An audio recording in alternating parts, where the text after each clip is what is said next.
Hey everybody, this is Thomas with another Source Filmmaker tutorial. It's been a little bit of a delay getting this second part of this video out, but finally all set and done. I'm ready to go. I had a little bit of trouble whenever you forget to save often. A lot of times what you're working on you can really get set back. In case you haven't noticed, on my channel I've been doing some other things along with these tutorials. I just put up a new video series called The Heavy Answers is Email, which I plan on doing a number of those. So if you haven't checked that out, I'll put the link in the description. Anyways, let's go ahead and get started. So this is the second part of the tutorial regarding walk cycles. And for the first part, we just talked about general motion. And for this part, I wanted to focus on the concept of balance, which ultimately is what ties the walk together and gets everything working properly. So you can see here in the camera, I've got this scene set up really quick. You notice this isn't a walk cycle, this is just a still image. Well, I wanted to go over some core concepts first before we move on. So we've got this scene of the spy about to take out this scout and the engineer coming to the rescue. And what we have here are three examples of balance in different stages of motion. So we've got the spy here, and he's in a still standing position. We have the scout here with a very jovial walk, and then over here we have the engineer who's in a full run. Now, the key thing I want to focus on here is exactly what determines motion at any given point in time in a pose. So you can see we've got these really nice poses, and I will do a tutorial at some point, creating nice poses, but for now, let's go ahead and get into the motion editor here. I want to talk about, demonstrate I should say, what exactly is going on here. Let's see. Okay, that's the whole body. We just want this guy in IK mode so I can demonstrate this really quick. So just a second. Let me get, is he already? No, he's not in there yet. Okay, let's get him in an IK rig. Now, the root of the character affects a lot of things. You have to think in terms of weight, in terms of balance, where the what's called the center of gravity, or for short COG, in this character is. And typically when you've got a still character, a character who's standing still, the center of gravity is going to be exactly from a horizontal standpoint between the two legs. Indicating that he is, completely not in motion. Well, actually, that's not necessarily true. Ultimately, the center of gravity affects whether or not the character is in motion. So, most of the weight is here in the middle of the character. If you look at this pose, let's say the center of gravity is right around here. So it looks like he's mostly standing still with a little bit leaning forward, like he's about to stab into the scout. If I grab the pelvis and the hands here, and I move them around, hopefully that knife is still tied. It's not tied anymore, but whatever. Anyways, he leans forward, and it looks more like he's already kind of lunging forward here. He's already in motion.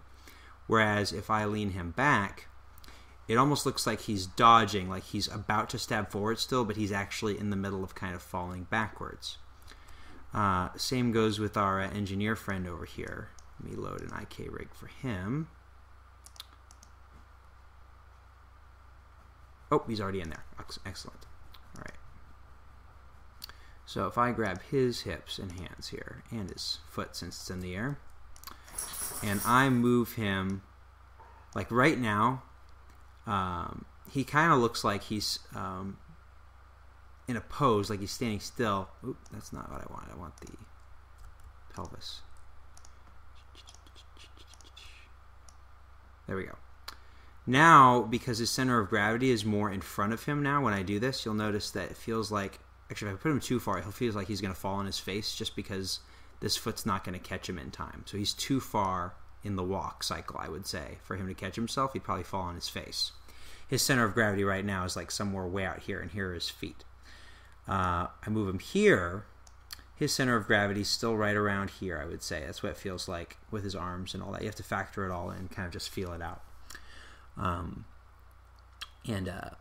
He looks like he's really in motion, like he's going really fast. And if you look at this picture, he looks like he's booking it. now, like, which is what happens. The faster you go, the farther in front of you your center of gravity is. And if he's back here, he kind of looks like he's about to come to a stop. Like maybe he's gonna, he's putting on the brakes. He's about to slow down his run. Whereas right in here, he's kind of like in a steady run. And then the other thing I want to point out is from a side-to-side standpoint. Right now, you'll notice that the center of gravity is right on top of his foot. Because if it wasn't, he'd be falling over on his face in no time flat. If he's all the way over here, that foot's not supporting him at all. His center of gravity is like all the way over here. His foot might as well be rotated, like it's being twisted and he's about to fall over. So even right here, where by default the pelvis will be in relationship to the foot, that kind of almost looks like he's floating. He's not really carrying his weight. And if you can see that if you look over here in the actual image with perspective to the camera. So I put it where his center of gravity is kind of falling, all of his weight is being held by this foot. It looks a lot more realistic. So ultimately for this picture, probably want something like that. So yeah, I hope that's clear. And then, why not look at the scout really quick? And IK rig's not on, but you can see I did kind of the same thing. His center of gravity, he's got a nice steady walk right between his feet.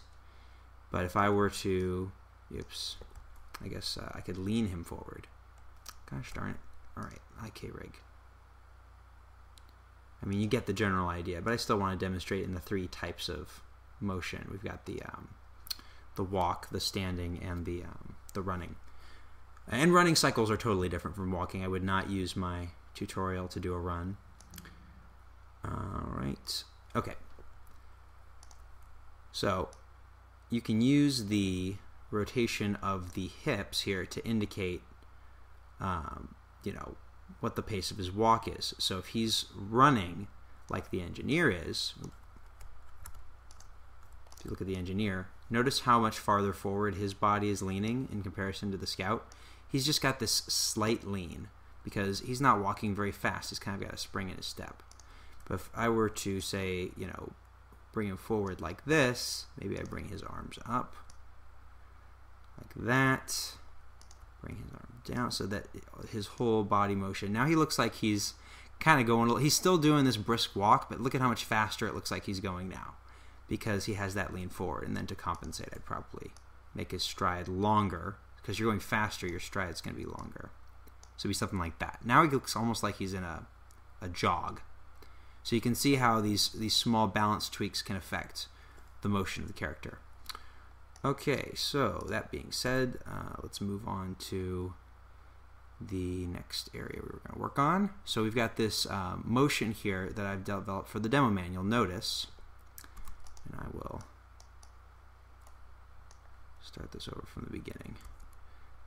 Okay, so you notice he leans forward, so we've got this slow forward motion, about 7, like if you look compared to the last tutorial I did, as opposed to a breakdown of 4 frames, we're looking at about 7 frames between each step in the walk cycle.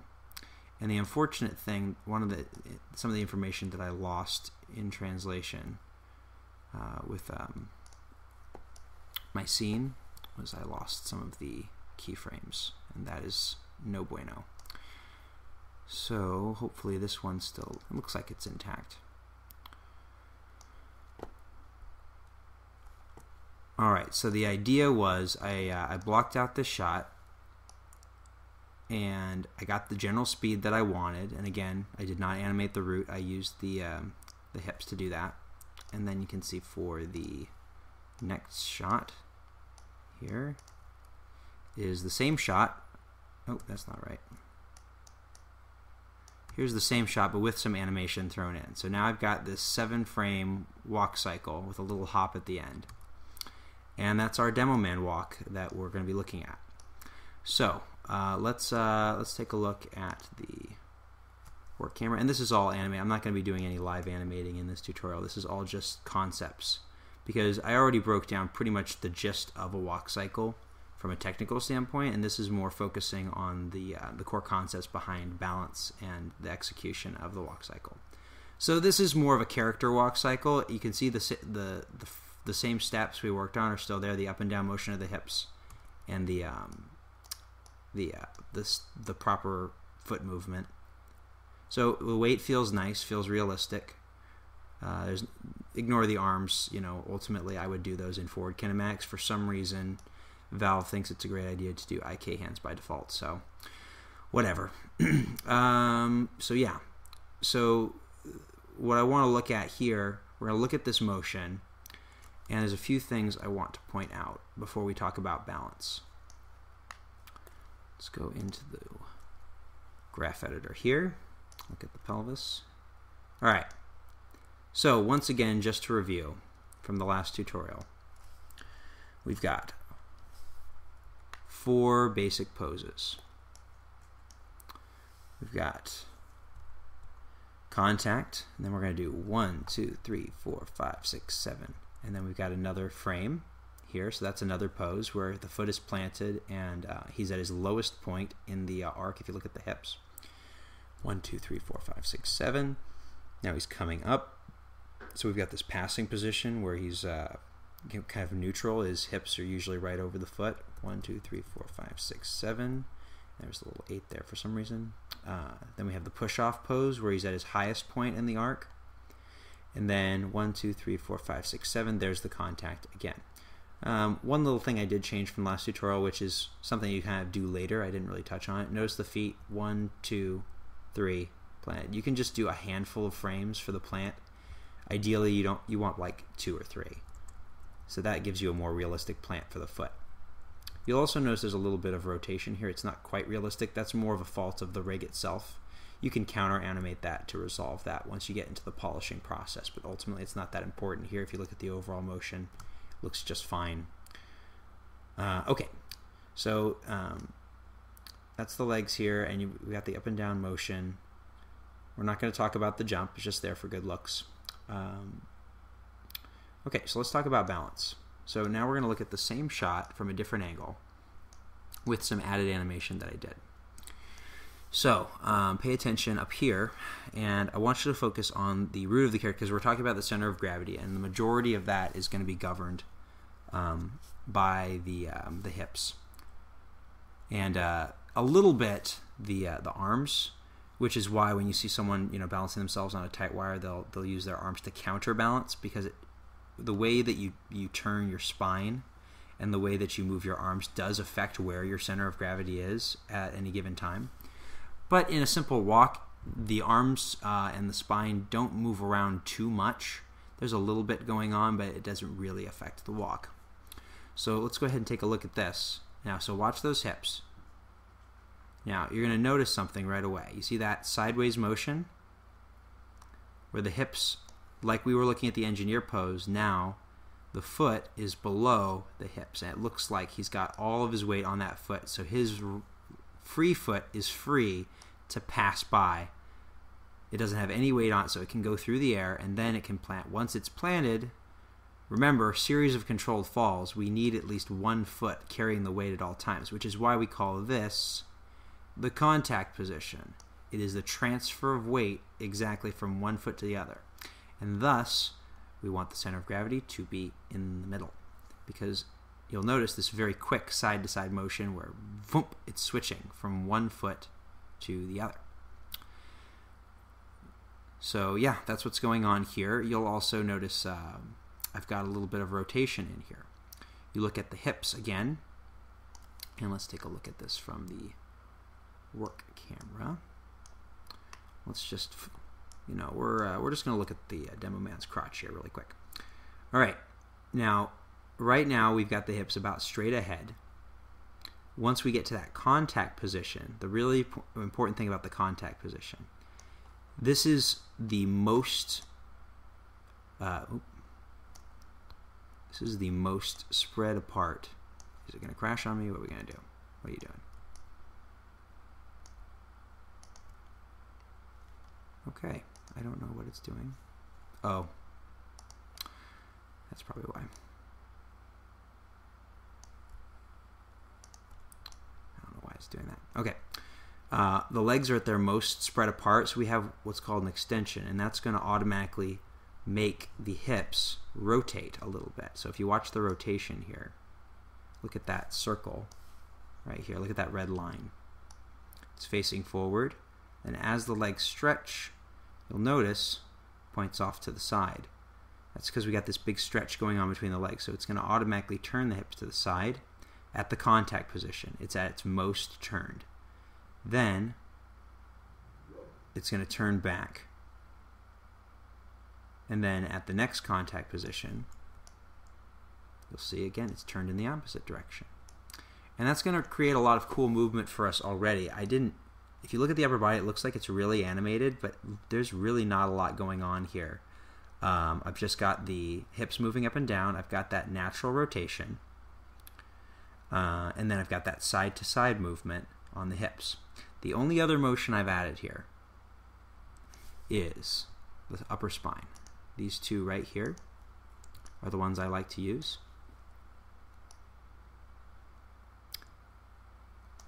This is more of what we call secondary animation, where there's a lead and follow in the spine. Think of it like a slinky. If you were to hold a slinky, yeah, I think a slinky is a good example. If you were to move a part of it, the rest of it's not going to move like a stick would. If you have a hard object like a stick, you turn the root and all of it's going to turn at the same time, whereas you move a slinky, there's so many spines, like a million spines in it. And so they just don't follow each other at all. There's kind of a lead and follow, and that's how these spines work.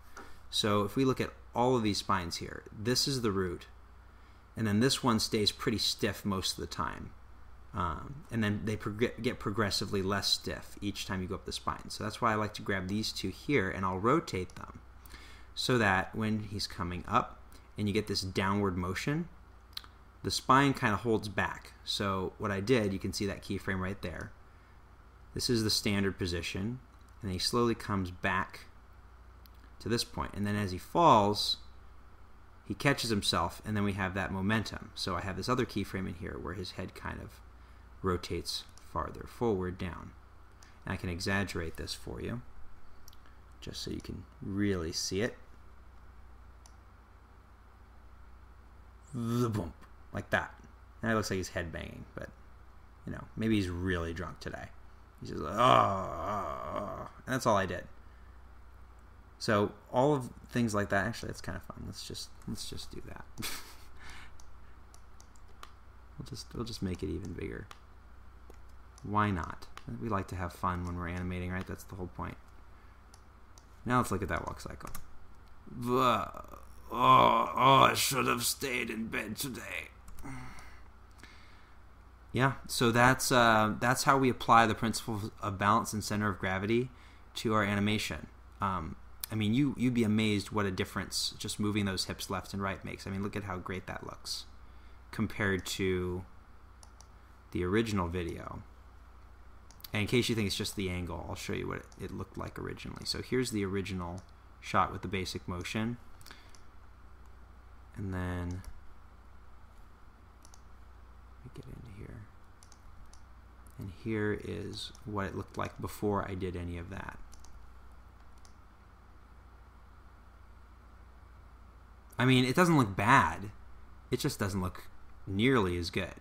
I mean, that's just, yeah, that's nothing. So that compared to this with the head banging, I can't get over that. That's pretty funny. But no, that's not very realistic. This guy is angry, or he's just trying to hurt himself. I don't know. Anyways, that's pretty much all I wanted to talk about. I was going to go do some additional tweaks on this, but we can talk about details and polishing in other tutorials. This is a lot for you guys to absorb. So again, I want to go back to what we were originally looking at here with these three concepts here, where you have a walk, and this became a run, but it was a walk, standing position, and running. In all situations, you want to focus on the concept of center of gravity. And let that define how you ultimately move the character. Don't don't just create poses and then just kind of let them do their thing. You'll end up with something that looks kind of realistic. It's more of like a, you know, it'll look really cartoony if you don't follow these principles, you know, and floaty usually too. You don't want the character to feel like they're going to fall over, and you don't want the character to feel like they're going, you know, they're just floating in the air, like something's holding them up magically. You know, and you'll be able to create more realistic looking animation. So I hope you enjoy this tutorial, and I will talk to you guys next time.